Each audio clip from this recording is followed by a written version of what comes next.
Hello students, welcome to the school science. So we are reading chapter number 11 of class 10, and in our last class, in the first part of this chapter, we took information about the human eye. हमने human eye के बारे में जाना था और उसके जो different parts हैं उसके बारे में जाना था, उनकी उसकी लोकेशन के बारे में, उसकी फंक्शनिंग के बारे में जाना था. ठीक है, तो मैं थोड़ा सा क्विक रिवीजन आपको दे देती हूँ. कॉर्निया आउटर मोस्ट कवरिंग होती है, जहाँ से सबसे पहले रिफ्रैक्शन होता है और ये थोड़ा सा बाहर की तरफ उभरा हुआ होता है, ट्रांसपेरेंट होता है. उसके बाद में एक्वियस ह्यूमर होता है जिसकी कंसिस्टेंसी वाटर जैसी होती है. ठीक है, ये प्रेशर बैलेंस करने का काम करता है. फिर इसके बाद में आइरिस होता है जो कि अलग अलग कलर्स का होता है लोगों में. ठीक है, और इसके आइरिस की ये जो पूरी ये कवरिंग है, इसके अंदर में प्यूपिल पाया जाता है. ठीक है, प्यूपिल को कंट्रोल करता है आइरिस. ठीक है, ये कंबाइंड काम करते हैं, दोनों एक साथ मिलकर काम करते हैं. इसी तरह का एक पेयर होता है, ये क्रिस्टलाइन लेंस हमारा और सिलेरी मसल्स. ठीक है, सिलेरी मसल्स इसकी थिकनेस को कंट्रोल करती हैं और इसी के ऊपर बेस्ड हम आज का टॉपिक पढ़ने वाले हैं, पावर ऑफ अकोमोडेशन. ठीक है, यहाँ पर विट्रस ह्यूमर होता है, हनी लाइक कंसिस्टेंसी होती है, इसके अंदर रोड्स एंड कोन्स पाए जाते हैं. और ये एट द एंड ये क्या होता है, रेटिना होता है जहाँ पर पिक्चर हमें मिलती है. एंड ये ऑप्टिक नर्व्स होती हैं जो कि इमेज को ब्रेन तक ले जाने का काम करती हैं. So the next topic today we shall discuss is power of accommodation. Accommodation क्या होता है? अकोमोडेशन होता है, देखो यहाँ पे डेफिनेशन में दी गई है, the ability of the eye lens to adjust is focal length. आँख की वो प्रॉपर्टी जिससे वो क्या कर सकता है, अपनी फोकल लेंथ को एडजस्ट करने का काम कर सकता है. ठीक है, इसको हम क्या बोलते हैं, अकोमोडेशन. ठीक है, अब ये पावर कैसे है, हमारे आई के अंदर कैसे आई है, किस तरीके से काम करता है. देखो मैंने आपको बताया था कल की जो हमारा क्रिस्टलाइन लेंस है उसको कौन होल्ड किए हुए हैं, उसको होल्ड किए हुए हैं सिलेरी मसल्स.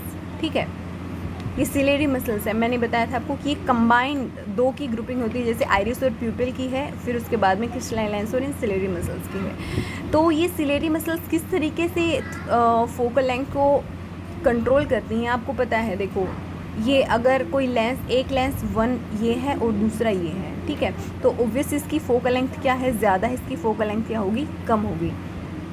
आपने लास्ट चैप्टर में पढ़ा होगा फोकल लेंथ के बारे में, मैंने जो रिफ्लेक्शन एंड रिफ्रैक्शन में हमने पढ़ा है ये सब कि फोकल लेंथ क्या होती है. ठीक है, तो पता होगा आपको कि जस्ट एक क्विक रीज़न दे देती हूँ आपको.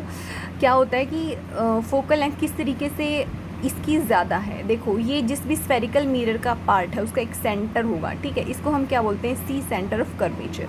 और इन दोनों के ठीक बीच में जो पॉइंट होता है जहाँ पर रेज जो हैं वो पैरेलल आती हैं प्रिंसिपल एक्सिस के और फिर फोकस पर मिलती है, मतलब जिस पॉइंट के ऊपर मिलती है that point is known as focus. ठीक है, तो पता चल गया होगा आई होप आपको कि किस तरीके से जो ये लेंस ए है इसकी फोकल लेंथ ज़्यादा है as compare to this lens. ठीक है, तो ये देखो ये हमारी आई के अंदर नेचुरली है ना, ये जो लेंस है ये थिक और थिन हो जाता है. ठीक है, पतला हो जाता है और मोटा हो जाता है. कैसे? ये जो सिलेरी मसल्स हैं ये रिलैक्स करती हैं और कॉन्ट्रैक्ट करती हैं. जब ये रिलैक्स कर रही होती हैं, ठीक है, तो उस समय ये क्या हो जाता है, थिन हो जाता है और हम जो है दूर के ऑब्जेक्ट पर भी क्या कर पाएंगे, फोकस कर पाएंगे. सिंपल.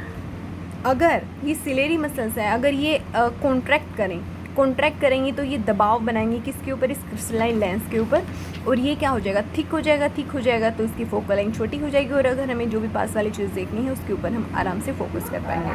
ठीक है, तो आप देख सकते हो कि सिलेरी मसल्स कितनी एक्टिव हैं. हम अभी मतलब इधर यहाँ पर देख रहे हैं. ठीक है, और जस्ट उसके एक सेकंड भी नहीं लगता. मैंने आपको बताया था लास्ट क्लास में 1 सेकंड का 16वां हिस्सा लगता है. ठीक है, तो इतने में हम दूसरे ऑब्जेक्ट जो कि हमसे दूर है और तुरंत उसके ऊपर फोकस हो जाता है. ठीक है, तो मतलब इतनी जल्दी सिलेरी मसल्स हैं वो एक्टिवेट रहती हैं, इतना jल्दी वो काम करती हैं कि ये फटाफट जो है इसकी फोकल लेंथ को चेंज करती हैं और हम एक ऑब्जेक्ट से दूसरे ऑब्जेक्ट के ऊपर फोकस कर पाते हैं. राइट. ठीक है, तो ये है कि किस तरीके से अकोमोडेट होता है हमारी आई के अंदर. तो फिर उसके बाद में है कि हमें अब ऑब्वियस सी बात है, ये जो लेंस है उसकी भी एक लिमिट है, एक थिक या फिर थिन होने की.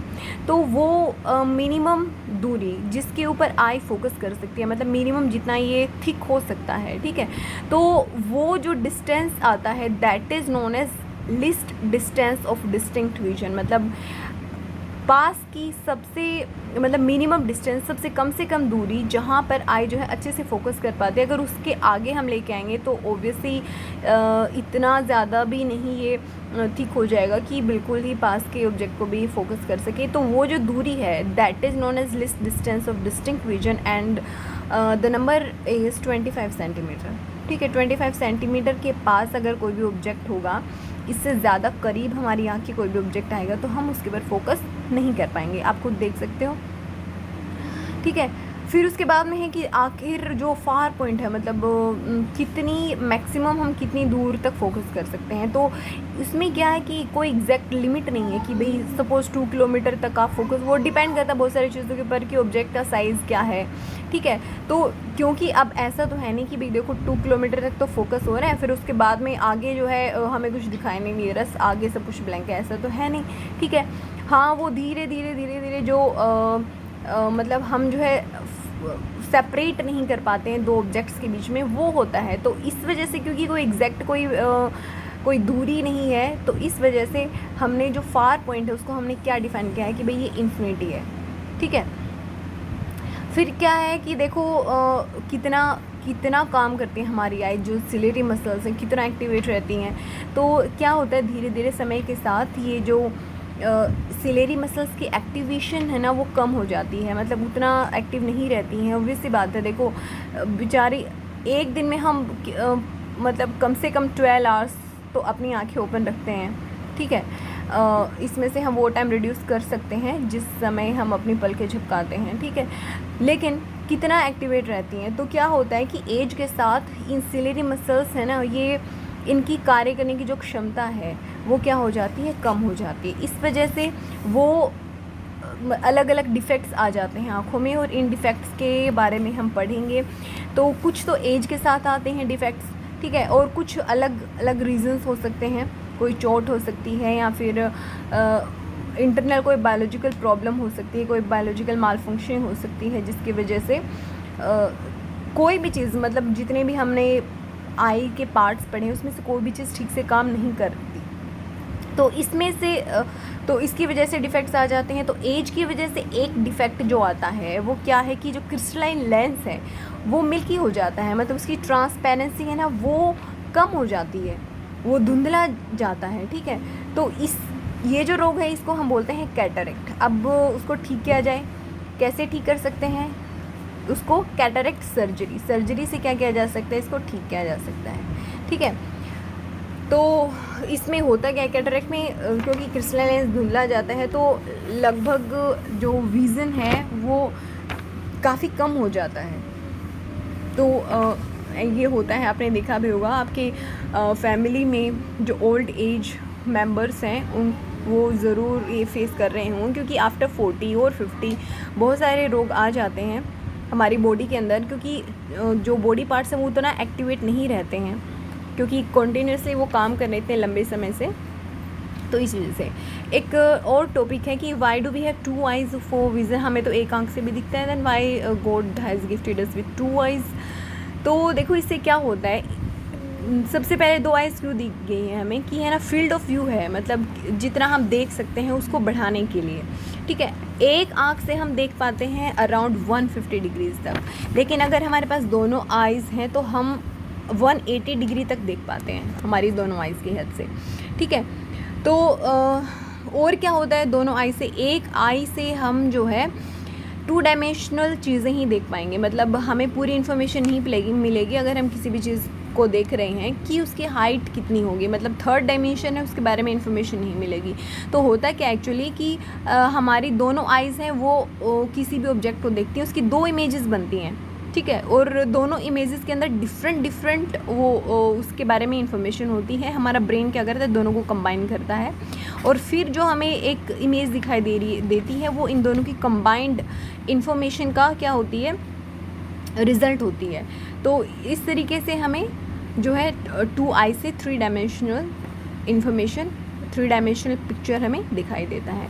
और क्या होता है, द एबिलिटी टू डिटेक्ट फेंट objects is of course enhance by two detectors instead of one. ठीक है, अगर कोई फेंट ऑब्जेक्ट है तो उसको डिटेक्ट कैसे किया जाए, ये भी कैसे होता है, टू डिटेक्टर्स बोले तो टू आइज़। ठीक है, तो वो भी इन्हीं दोनों आँखों की वजह से पॉसिबल है। अब आपने देखा होगा कि कुछ एनिमल्स हैं उसके, जैसे कुछ बर्ड्स हैं, उनकी दोनों साइड में क्या होती हैं, उनकी दोनों साइड में आइज़ होती हैं। फिर इससे उसका फ़ायदा क्या होता है, उससे ये फ़ायदा होता है कि वही फील्ड ऑफ व्यू जो है वो बढ़ जाता है उनका, मतलब हमसे ज़्यादा फील्ड ऑफ व्यू होता है किनका, एनिमल्स का, जो खासकर जो शिकार करने वाले एनिमल्स हैं उनका।